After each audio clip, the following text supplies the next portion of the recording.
Sejam todas bem-vindas, sejam todos bem-vindos ao canal O Evangelho do Reino, Entendes Tu o que lês? Eu me chamo Paulo Davi e hoje vamos começar a leitura da carta de Paulo aos Gálatas. Essa carta é uma das primeiras cartas que foram escritas já na segunda metade do primeiro século, porque antes de nós termos a escritura do Novo Testamento, os próprios apóstolos que eram vivos, eles traziam o ensino de Cristo pessoalmente. E é claro que muita coisa foi escrita, muita carta pessoal, muita carta endereçada à igreja, e essas cartas que hoje estão no Novo Testamento, elas foram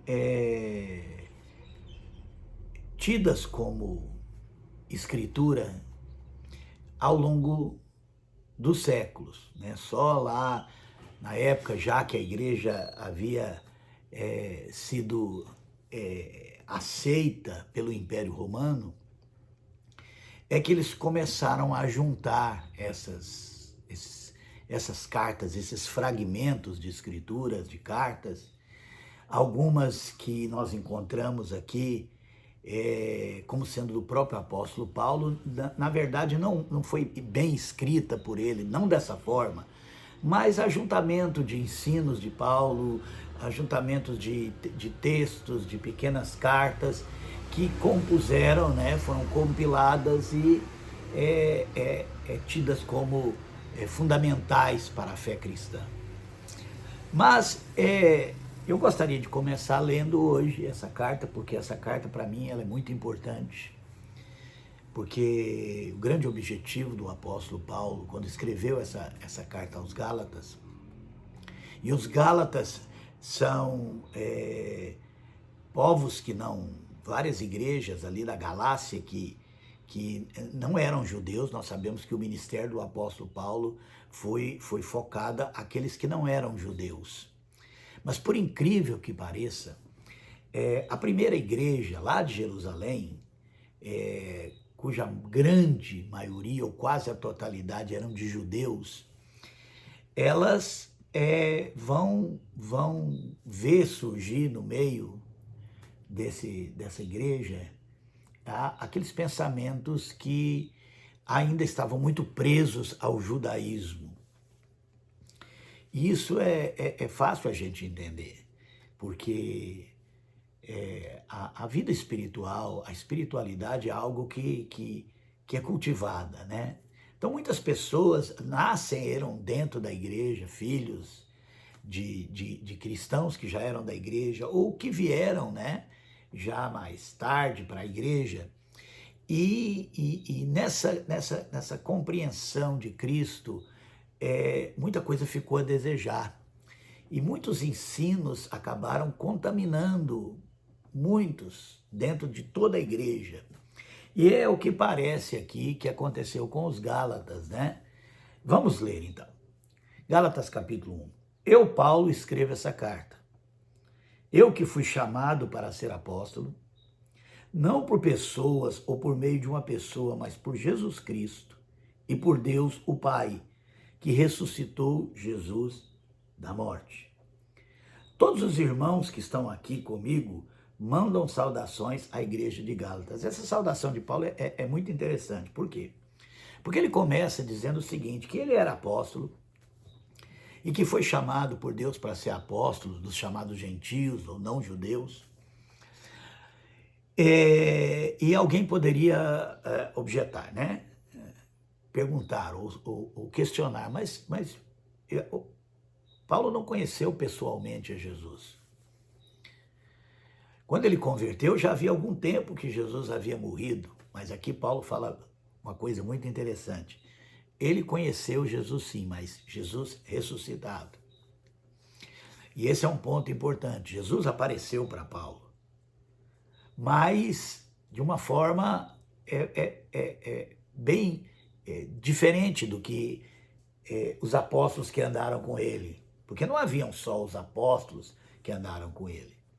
Havia também os apóstolos que conheceram a Jesus já ressuscitado e já até glorificado. Nós que conhecemos lá no livro de Atos, o encontro que Paulo teve com Cristo, né? Quando aquela luz brilhante apareceu para ele, quando ele estava a caminho de Damasco, né? E ele perguntou, quem é, Senhor? E a voz disse, eu sou Jesus, a quem persegues. Então, ali foi o primeiro encontro que Paulo teve com esse Jesus ressuscitado e glorificado. E vamos lembrar que quando Jesus foi glorificado, ele pôde derramar do seu Espírito em nós, que o Espírito Santo é o Espírito de Cristo, glorificado. E por isso Paulo fala, né, que ele foi chamado para ser apóstolo, não por pessoas ou por uma pessoa, mas por Jesus Cristo e por Deus, o Pai, que ressuscitou Jesus da morte. Paulo conheceu a Jesus ressuscitado, e mais do que isso, glorificado. Todos os irmãos que estão aqui comigo mandam saudações às igrejas da Galácia. Eram várias as igrejas para a qual foi endereçada essa carta. E ele começa então, que a graça e a paz de Deus, o nosso Pai, e do Senhor Jesus Cristo estejam com vocês. Mais uma vez, essa saudação de Paulo, que vai se tornar até uma marca, né, para identificar escritos feitos por ele ou por alguém sobre aquilo que ele ensinava, essa saudação, graça e paz. Lá em Romanos, Paulo fala que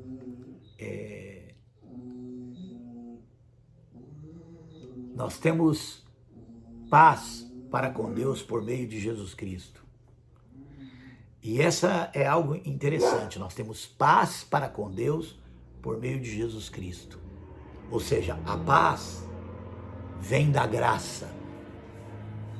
E é sobre isso que Paulo trata toda essa carta dele às igrejas da Galácia, que a graça e a paz de Deus, o nosso Pai, e do Senhor Jesus Cristo esteja com vocês. Em obediência à vontade do nosso Deus e Pai, Cristo se entregou para ser morto a fim de tirar os nossos pecados e assim de nos livrar desse mundo mau. Aqui Paulo está, em poucas palavras, falando sobre o entendimento dele sobre a graça. Veja bem, em obediência à vontade do nosso Deus e Pai, Cristo se entregou para ser morto, a fim de tirar os nossos pecados e assim nos livrar desse mundo mau. Aquilo que Jesus fez, a cruz de Cristo, né, é a fonte da graça. A Bíblia diz que Deus amou o mundo de tal maneira que deu seu Filho unigênito, para que todo aquele que nele crê não pereça, mas tenha a vida eterna. João 3,16. Todo mundo conhece de cor essa passagem. Mas você já parou para pensar que ela começa dizendo que Deus amou o mundo? O problema do pecado nunca foi de Deus para com o homem, mas sim do homem para com Deus. Deus é amor, ele sempre amou o ser humano e depois do pecado ele quis salvá-lo. Foi por isso que ele enviou Jesus Cristo. E a cruz de Cristo é essa declaração da graça de Deus. Não que Deus, como muitos ensinam aí, ainda por influência do judaísmo, estava irado contra o homem por causa do pecado e exigia um sacrifício, porque é isso que eles leem quando vem um Velho Testamento, né? E eles realmente acreditam, quando leem o Velho Testamento, que tudo aquilo, toda aquela lei de Moisés, toda aquela sistematização da velha aliança tenha saído do coração de Deus. Vamos lembrar que o que Deus entregou para Moisés foi as 2 tábuas com os 10 mandamentos. Em cima desses 10 mandamentos, Moisés escreveu a sua lei. E é claro que, de um certo sentido, profeticamente, ele estava dando um sinal de como Deus salvaria o seu povo.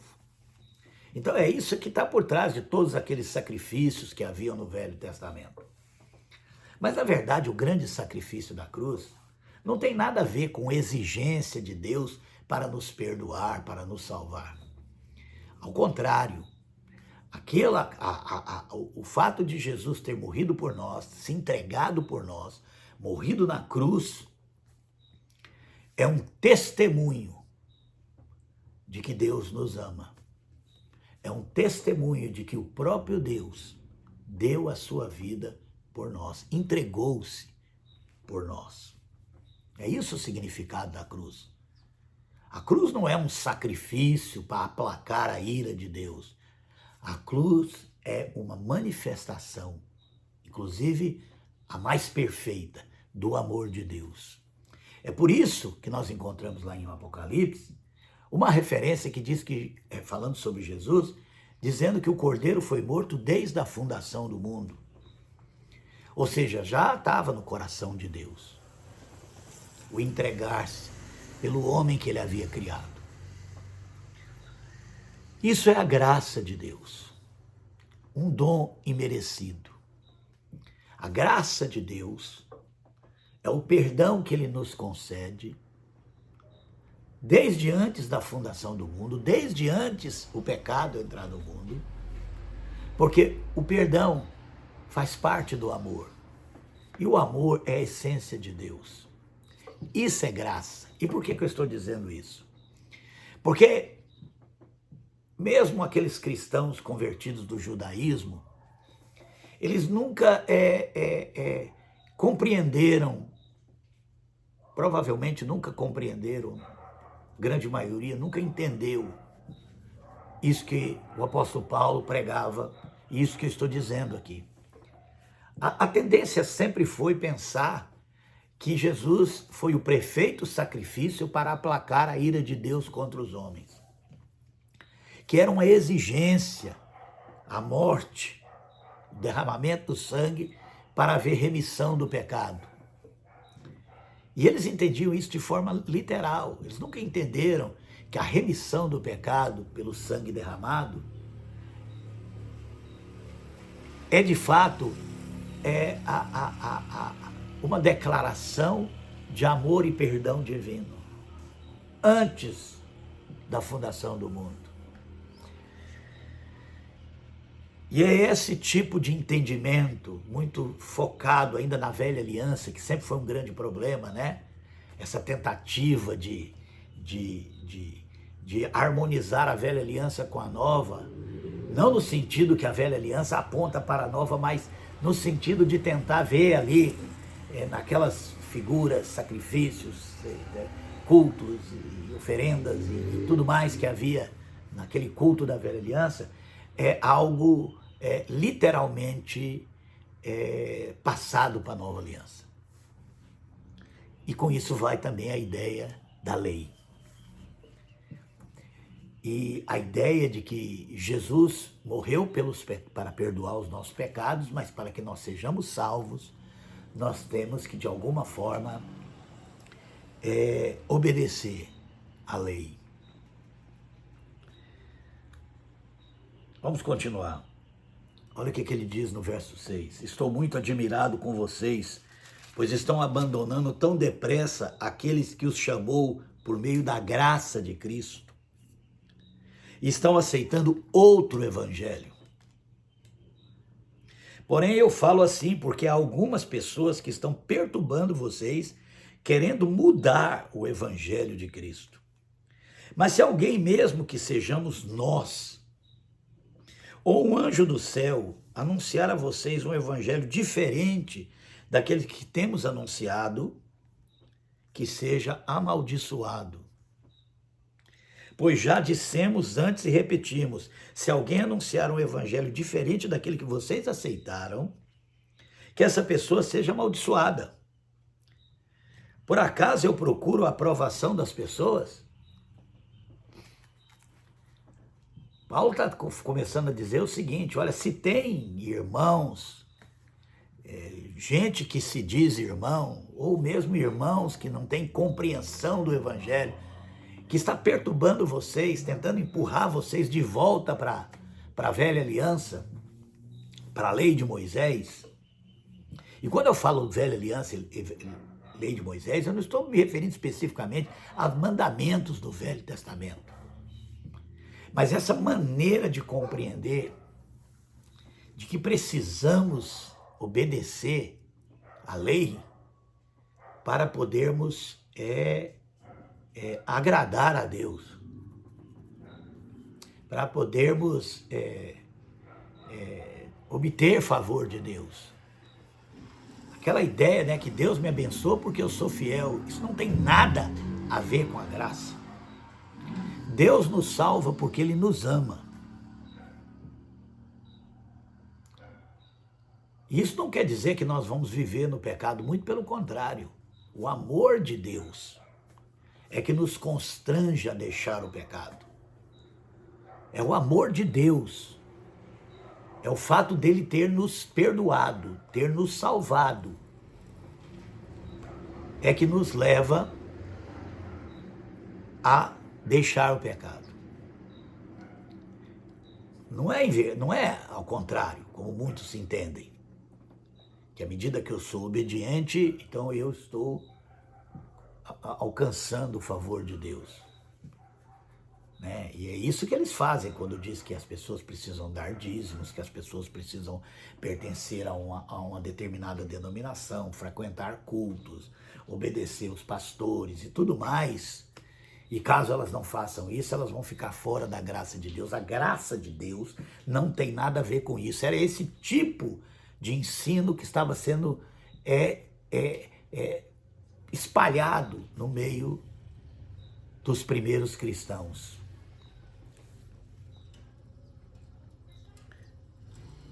Verso 10. Por acaso eu procuro a aprovação das pessoas? Não.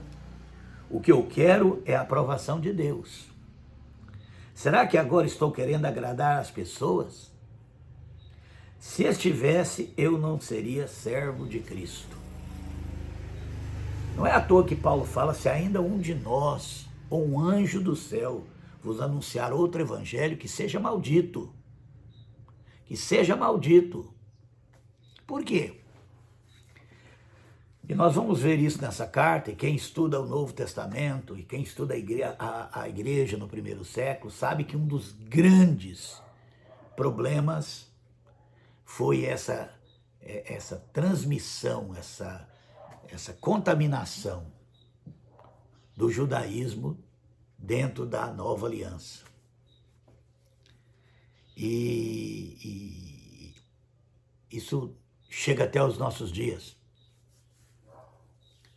Isso corrompe totalmente o sentido do evangelho, das boas novas de salvação. Quando Jesus veio ao mundo e andava com os pecadores, comia com os pecadores, com as prostitutas, com os publicanos, com os leprosos, com aquelas pessoas, ele ia atrás daquelas pessoas justamente que não estavam de acordo, aptas, dentro do padrão religioso. Porque ele queria dizer que Deus nos ama. Porque ele queria mostrar que Deus, ele de fato nos ama e por isso ele quer nos salvar. Enquanto que os judeus tinham a seguinte ideia, nós somos pecadores terríveis e nós precisamos ganhar o favor de Deus em obediência à lei, aos mandamentos. Esse tipo de coisa chegou até os nossos dias.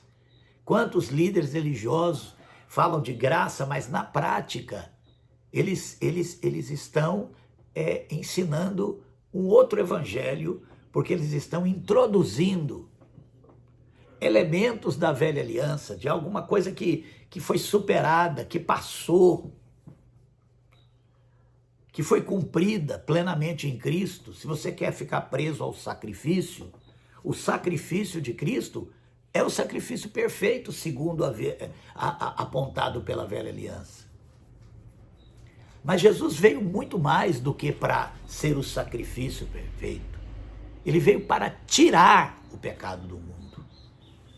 E ele tira o pecado do mundo Na medida em que o amor de Deus alcança os nossos corações e abandonamos o pecado, que é o egoísmo humano. Essa é uma outra coisa também que muitos não entendem. O pecado, aquilo que a Bíblia fala que é o pecado, que tem seus frutos, que a gente chama de pecados, não é outra coisa a não ser o egoísmo humano. Não é à toa que o grande mandamento é amar a Deus de todo o coração, de toda a força, de toda a alma, de todo o entendimento e ao próximo como a ti mesmo. Isso quebra o egoísmo. O amor de Deus destrói o egoísmo. O amor de Deus destrói o pecado.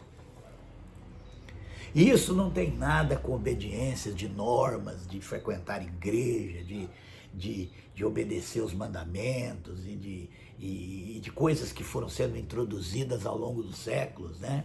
Inclusive até as ideias de sacramento, né? Rapidamente, o batismo, a ceia, que eram atos simbólicos, né? Que eram cerimônias simbólicas de realidades espirituais já realizadas em Cristo, se transformaram meio de graça. Quantas denominações religiosas dizem que se a pessoa precisa crer em Jesus, mas precisa batizar? Porque se ela não batizar, ela não é salva. Ela precisa participar da ceia, porque se não participar da ceia, não é salva. Ela precisa obedecer à igreja, porque se não obedecer à igreja, não é salva. Isso aí é outro evangelho. Não tem nada a ver com o evangelho da graça. É por isso que Paulo vai deixar muito claro aqui que nós fomos salvos pela graça e para a graça. E aqueles que estão anunciando esses outros evangelhos, que desde a época dos apóstolos já estavam rodando por ali, e talvez é por isso que muitas das cartas supostamente escritas por apóstolos e líderes respeitados da igreja não foram colocados no cânon, porque já aparecia sutilmente essa contaminação de que Jesus, nós somos salvos pela graça, mas precisamos isso, precisamos aquilo, isso não é salvação pela graça. Se nós precisarmos de alguma coisa para alcançar a graça de Deus, isso não é graça, isso é dívida. É dívida. Se nós temos que fazer algo para poder estarmos na graça de Deus, isso é dívida. A graça de Deus é algo que vem de Deus, que vem do amor de Deus e que tem poder de nos libertar do pecado. Porque ela trata com o egoísmo humano. Vamos seguir. Então aqui Paulo fala que a intenção dele não é agradar o homem. Ele não vai fazer, mas é o irmão fulano que está ensinando isso.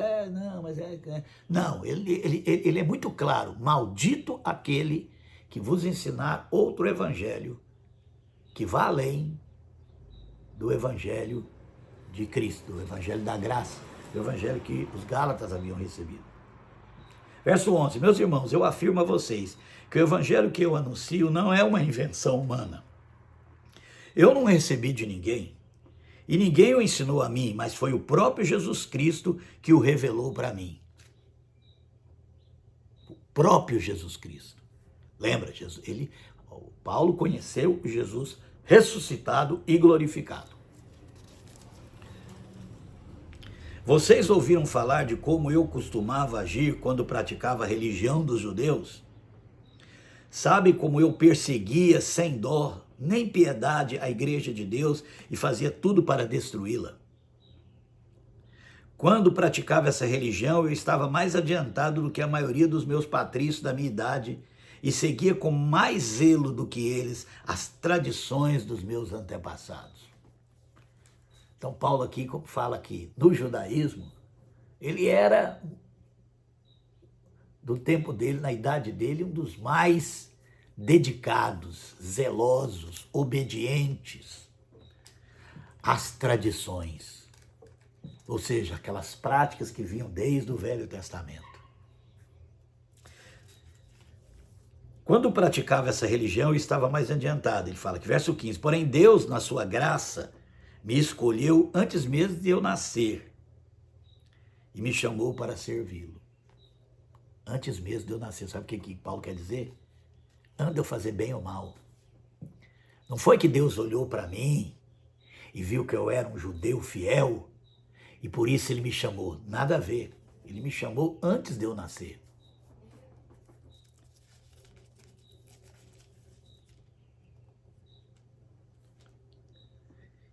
E quando ele resolveu revelar para mim o seu filho,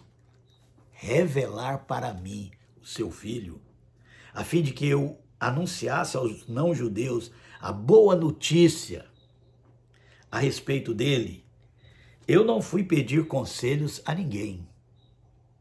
E também não fui até Jerusalém para falar com aqueles que eram apóstolos antes de mim. Pelo contrário, fui para a região da Arábia e depois voltei para Damasco. 3 anos depois, fui até Jerusalém para pedir informações a Pedro e fiquei 2 semanas com ele. E essas informações não eram sobre o Evangelho, mas era como os gentios deveriam, para não escandalizar os cristãos judeus, se portarem, né? Porque ainda existia essa questão, né? Havia muitos judeus que eram cristãos. E muitos judeus ainda presos a essas tradições. Claro que nem todos ensinavam isso como sendo o Evangelho. Mas havia quem ensinasse. Havia quem insistisse nessa visão, né, de que é graça, mas tem que ir. 3 anos depois fui até Jerusalém falar com Pedro, né? Ele fala aqui, verso 20. Verso 19, e não falei com nenhum outro apóstolo, a não ser com Tiago, irmão do Senhor, que também era apóstolo e segundo os historiadores, era uma espécie de líder maior na igreja de Jerusalém. O que estou escrevendo a vocês é verdade. Deus sabe que eu não estou mentindo. Depois fui para as regiões da Síria e da Cilícia. Durante esse tempo, as pessoas das igrejas judeias não me conheciam pessoalmente. Elas somente tinham ouvido o que outros diziam. Aquele que antes nos perseguia está anunciando agora a fé que no passado tentava destruir. E louvaram a Deus por minha causa. Esse é um grande testemunho do apóstolo Paulo. Alguém que foi primeiro inimigo de Cristo. Alguém que perseguiu a igreja de Cristo. Alguém que queria destruir a igreja, mas foi transformado. Por quê? Pelo encontro com Cristo. É esse encontro com Cristo que o Velho Testamento deve apontar. É que transforma as nossas vidas. Não é obediência de lei, de mandamento, seguir igreja, pertencer a grupos, não tem nada a ver, é você e Cristo. É esse encontro com a graça de Deus. Quando nós compreendemos que Deus é amor. Sim, nós somos pecadores, mas Deus nos ama e quer nos salvar, revelando a nós a Cristo. Que Deus nos abençoe, que nós possamos cada vez mais conhecer a Cristo, porque conhecendo a Cristo nós vamos crescendo na graça de Deus, e crescendo na graça de Deus, o pecado vai sendo extirpado na nossa vida. Que Deus nos abençoe.